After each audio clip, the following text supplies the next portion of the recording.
Hello and welcome, Breakthrough Success listeners. I'm your host, Mark Guberti, and this is the podcast where you'll learn how to achieve the breakthroughs you've been looking for in your business and life. If you want to grow your content brand, you'll definitely want to add my latest book, Content Marketing Secrets, to your reading list. This book will teach you how to create, promote, and optimize your content for growth and revenue. You can get your copy at Mark Guberti, that is Mark with a C. So markguberti.com/book. And now, let's dive right into the show. For episode 88 of the Breakthrough Success Podcast, we are going to talk about generating over $35 million in leads with our guest, Alex Berman. Alex is the co-founder and CEO of Experiment 27. He is responsible for generating over $6.5 million in B2B sales and over $35 million in leads for his clients. He also creates weekly videos to help agency owners grow their businesses and bring in more revenue. He teaches them how to optimize B2B sales cycles and put inbound marketing strategies into place. And now, without any further ado, it is my pleasure to welcome Alex to the show. Hey, Mark. Alex, it is such a pleasure to have you on the Breakthrough Success Podcast. And before we get into leads and we focus on that, I'd love to get some backstory. So when did you first decide to focus on lead generation? So I think all the way back in college, because what I realized was there's nothing a business wants more than more business, right? Because I was trying to think about, I wanted to be a successful entrepreneur. And the only way to really be a successful entrepreneur is to sell a lot of stuff. To sell a lot of stuff, you got to deliver value. So I thought, all right, what's the most valuable thing to do? And it's bring other companies business. And then, just working backwards from there. I started as a menu rewriter for restaurants. That was my first ever business. And even that was kind of lead generation, right? How to rewrite a menu in the right way to increase conversions for patrons. And then, then it just became about emails because that was the most effective channel. Alex, thank you for sharing the backstory of when you first focused on lead generation. And now I'd like to talk more about the applicable use of lead generation. You've obviously been able to generate a lot of high-paying leads for your clients. So how exactly do you go about finding qualified leads, whether it's for you or for one of your clients? Sure. So the first thing I like to look for are signals. So basically, crumbs that people would leave online that they're interested in a service that our clients are selling or that we're selling. For us, we sell marketing services. So the easiest signal would be if they're trying marketing themselves. We sell mostly to agencies. With Experiment 27, we do marketing for digital agencies. So if they've created a Behance or a Dribbble account, we found that they're a pretty good fit for our company. And then we use LinkedIn Sales Navigator or ZoomInfo to find company size. For our clients, a lot of the time, it is just company size and industry based on whatever portfolio item our client wants to focus on. So let's say, for instance, they want to sell to medical devices because they have a portfolio item for medical devices. Then we know to target companies over a certain size that make medical devices. Alex, thank you for sharing with us your approach for finding qualified leads. And once you do get those leads to basically learn more about your product or service, there are some people who they don't want to charge a high price, like charging like $1,000 for a product or like $5,000 for a service just seems really far out there. So how do you get leads to pay higher prices for our products and services? I love that $5,000 is like your high price. Our most agency clients sell six-figure deals, at least the ones that we work with, and some of them are even multi-million-dollar clients. I guess the best example of this is our initial review, which we sell to agencies via cold email only, and it's about used to be $8,500, now it's $10,000 for this first month review. And the key to get them to pay more is it sounds kind of cliche, but it's to understand their problems. And the easiest way I found to understand their problems is to talk to people in their industry and then generalize it out. So for instance, when I send cold emails or when our team now sends cold emails to these agencies, we send this thing called an idea email where we have two ideas. The first is talking about referrals because we know based on our research that agencies get a lot of referrals, and we've kind of cracked the code on how to increase referrals, which is add more outbound channels. And then the second one's talking about their marketing, inbound marketing channels. So we say, hey, by getting on Clutch.co, you can actually increase a lot of your inbound leads. And most of them at that time hadn't heard of Clutch.co. So finding those two ideas and really delivering value up front is how you get them on the call. And then on the actual call themselves, to get them to pay, to get them to pay more, to get them to get more value, is to ask them questions. I like to approach sales calls kind of like a doctor would approach identifying what a client or what their patient's disease is. So I'll ask questions like, what have you tried for marketing in the past? Or how's your marketing team built now? Or what were your goals for last year and did you hit those? Basically, questions that surround the issue that we're trying to solve. And only based on those answers will I sell. I'm not into selling people that wouldn't get value from our product. And I'm also not into trying to push our product on somebody that even if they would get value before I fully understand the problem. Alex, thank you for sharing with us how to get leads to pay these higher prices. And I love how it's a focus on solving problems and just making sure you're able to provide such a high level of value within the product or service that you provide. Right. And it's not just like, because I've heard so many podcasts where it's just like deliver value to their clients, listen to your clients and they'll buy. But it's true. Like we are the offer that we're selling for 10,000 now, we started out selling it for 5K and we just started inching the price up. But the entire thing, it's a monthly review and it's based on what a director of marketing at an agency asked us for. She was like, hey, can you do this marketing plan where you look at these 10 bullet points? Then we tried selling that to somebody and they bought. And then from there, we got feedback and we just basically iterated it. Now it's 150 slides that we're selling for 10K.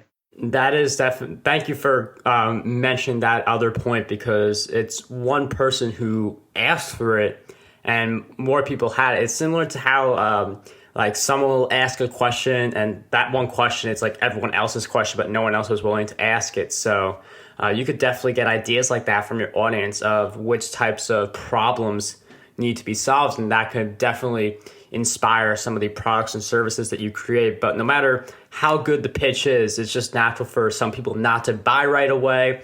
Some people don't buy for a really long time. So how do you nurture relationships with people who don't necessarily buy the product or service right away?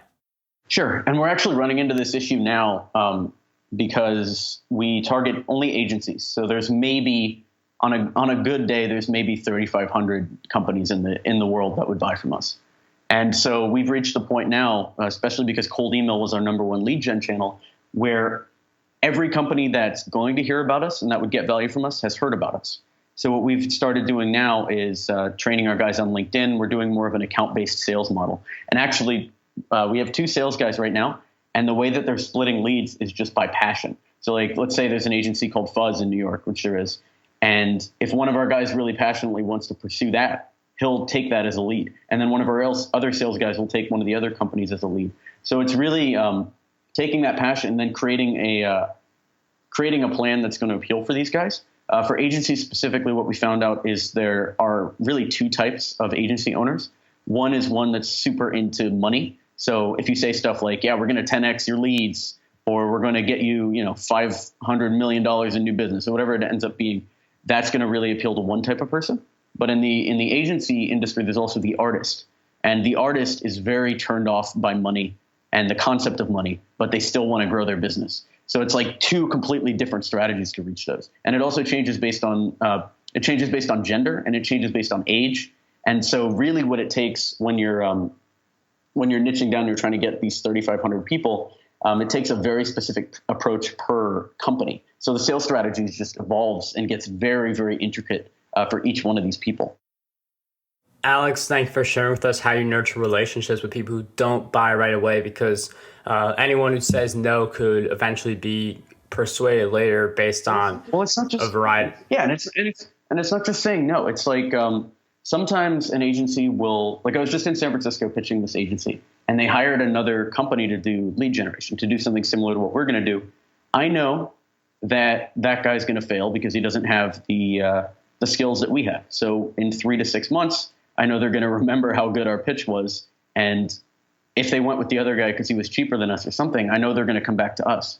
So it's not even really needing to nurture them or follow up or send them videos and stuff. It's making that big of an impression by doing what we talked about earlier, by actually looking at and solving their problems, that's going to get them to come back. Like the ideal situation for me, if I'm going to lose a deal, is the sales guy that they hire is doing some rip-off version of what I pitched them. because I know that he's either going to succeed and that's great for the company, or he's going to fail, and they basically nurtured themselves. That is another interesting point, because I feel like some people, if they see the sale not going their way, they'll give up on the pitch, but you never know what can happen with a company coming back to you, or even if you're just refining your pitching skills so that you're better able to take action on the next opportunity that comes up. And I can see that preventing a lot of people from getting more leads, that lack of desire to continue with that strong pitch, even when it seems like the customer is lost. But are any other things that seem to be preventing a lot of people from getting more leads? Well, it's and Gary Vee does an amazing job at this, but it's patience. Because like you said, these companies, they're going to be around. I mean, people might give up on the pitches, but these companies are going to be around in 10 years. Or if they're not, the people that you're pitching, even if it's someone junior, might be a director of marketing like in the next 2 years. So it really is just trying your hardest and to deliver value, not trying your hardest to sell them, but trying your hardest to deliver value to every single person that you see. Alex, thank you for sharing that key insight. And patience is definitely important regardless of what we do, especially if you're trying to land leads who end up buying products and services. And to expand the concept of things that hold us back a little further, I'd like to talk about potential, because that is a very important topic that basically determines what we're able to accomplish with the time we're given. So what do you believe holds most people back from reaching their full potential? So this is something one of my friends, Alex Hine, he runs this company called Modern Health Monk and Milk the Pigeon, and it's basically like all psychology for millennials. So he's talking to millennials like every single week. I'm a millennial too, and I hate that term, but it really describes what we're doing. And I think a lot of it, I think the first big one is self-awareness, meaning inability to take feedback. If you're sending cold emails out and you're not receiving a response, some companies I know would say, oh, hey, we sent to 100 people and we got no responses. Maybe we should send to 10,000 and see what happens. And that's the complete wrong approach to take. What you should say is, all right, how can I completely change the messaging? Because obviously I suck at this. How can I completely change everything I'm doing and try to get, one response in 100? Most people don't do that. And then the other thing is consistency of doing the work. Like I just started doing stand-up comedy like 2 or 3 months ago, and now I've done 56 mics. And basically I started out not funny at all, and it was just chasing the laugh over and over again. And the reason why, and eventually I got people to start chuckling or whatever. But I bring that up because it's evolution of skills, right? If you can start extremely unfunny and you can end up in a month or two getting laughs from people, then you can start as somebody who doesn't understand anything about sales and eventually sell, millions of dollars in business. It's the same exact process. It doesn't matter where you're starting from. But I think a lot of people see those people that are a year or two ahead of them, even like 6 months or 3 months ahead of them, and they think, oh, I'm never going to be that good. And then they just give up, or they lie to themselves and they just never get better. Alex, thank you for sharing with us what you believe holds most people back from reaching their full potential. And part of reaching their full potential, obviously, to then reset a target for what your definition of your full potential is. Part of that journey is to embrace certain challenges along the way. And with challenges at the forefront of this question, I'm wondering, what is one big challenge that you faced in your journey and a powerful lesson you learned during that challenge? All right. So I think the biggest challenge, especially when it comes to sales and selling that I faced. So I had this one boss a while ago it seemed like his mission was to get me to sell by the book as much as possible. So like we went through spin selling. He looked at my proposals word for word and would like change specific words to make them more appealing to the audience, like very much like neuro-linguistic programming. And then his boss, the CEO at the company, was basically like he would take a sip of liquor before he went into a business meeting. And he was just, I don't know if I can curse on this, so I probably shouldn't have cursed. And he was just loose. So he would take a sip of liquor and he was just loose. So he would sell in a way that was just like you hanging out with a friend, right? He hit all the same bullet points as the master salesman, but he did it in a way that seemed extremely natural. And that was the lesson I learned from him is, yeah, you can follow the book as much as you want, but really the true master salesmen follow the book without it seeming like they're following the book. Alex, thank you for sharing that challenge and the powerful lesson you learned during that challenge. And speaking of books, I am a really big bookworm. So one of the questions that I enjoy asking guests, because I know this provides value for me and also for my guests, for my listeners, is what are 3 great books that would help us grow our businesses? That would help you grow your business. Okay, 3 great books that'll help you grow your business. I think, so I get the most value out of books that aren't necessarily about, like, they're not business courses. So for instance, there was this one I really liked about ESPN. It's called Those Guys Have All the Fun. And it's basically about how the channel ESPN was built. But it's a oral history, and it goes through like how they raised money, how they put the channel together, and how they basically grew this company. So that one's really good. The one by the Nike founder, Shoe Dog. Shoe Dog is a really good one too, because it talks about the same thing, right? It's not like step 1, do this, step 2, do this. It's just his journey building up a shoe company. Really love that one. And then, oh man, you know what I really loved is the second book that Howard Schultz wrote about how he came back to Starbucks after a while. It's Onward. Onward's the name of that one. He came back to Starbucks after they were failing, and basically how he had to go through and like improve the quality of everything to get them to the next level. Alex, thank you for sharing with us those 3 great book recommendations. Definitely a different take, because a lot of people, myself included, would think about the books that say like step 1, step 2, here are the tactics. But it's interesting to read the stories of successful people and see the struggle they had to go through, the challenges they had to overcome. So thank you for providing us with those great book recommendations. Yeah, and I think it's more valuable to hear it like that, because it's kind of like you're sitting over coffee with them and just like hearing their life story. And it's reading bios. I found so much more value in bios. It's like skipping years of your life. Interesting. I'll definitely add more bios to my list. You're definitely you're tickling my bookworm there. So I'll definitely be reading a lot more books of that type. But before we get to the end where you share with all the listeners where they can find you on the web, I'm going to flip the tables a little bit. So similarly to how I've been asking you a bunch of questions, what do you believe is one question that we should be asking ourselves more often? One question that we should be asking ourselves more often. I think the most valuable question for me is always, am I doing a good job, right? Am I living up to whatever my own expectations are of myself? A lot of the times it doesn't have to even be monetary expectations, but it's like, am I being true to my word enough? Am I doing the work that I say I'm going to be doing?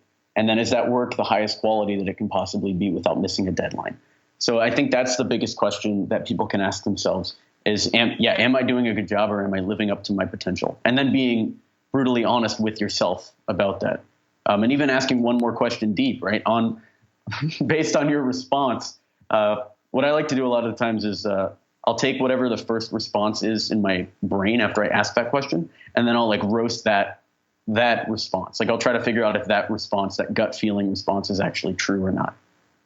Alex, thank you for posing that question that we should be asking ourselves more often. And for all the Breakthrough Success listeners wondering, where can we find you on the web? Sure. Tons of free content on sales and marketing is over at b2bsalestraining.org. And then if you're a digital agency and you want to grow your leads, you want more sales, check out experiment27.com. All right, Breakthrough Success listeners, those links and the show notes will be at markguberti.com/E88. Alex, it was such a pleasure to have you on the Breakthrough Success podcast. Thanks for having me. Breakthrough Success listeners, I need your help to keep this show running.